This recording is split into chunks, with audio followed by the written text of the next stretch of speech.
Trucks continue to stay parked in front of the downtown core of cities in the Peace Country, and for good reason. Northeast oil and gas powerhouses Fort St. John and Dawson Creek conquered BC Business's article on where to work in 2018.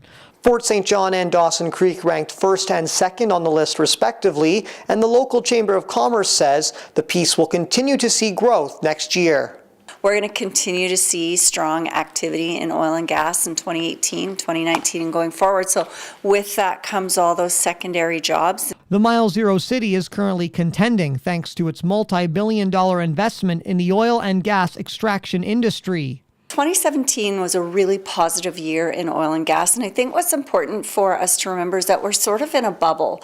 We are blessed with a very liquid-rich play, which has created incredible development opportunities in oil and gas. Editor-in-chief of BC Business Magazine, Nick Rockles, says it doesn't come as a surprise that small communities dominate the list, even with a relentless slump in fossil fuel prices.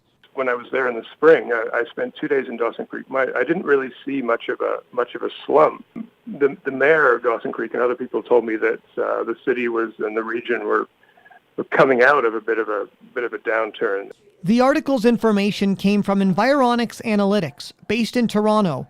They measure a city's attractiveness by 7 economic factors: average household income for primary earners under the age of 35, average household spending on recreation, average shelter costs, population growth, income growth, and unemployment rate. I don't believe it is too much of a surprise, just considering all of the investments that's going on in both of those areas. And the investments going into the resource sector, primarily the liquefied natural gas sector. The article only ranked cities and towns with more than 10,000 permanent residents.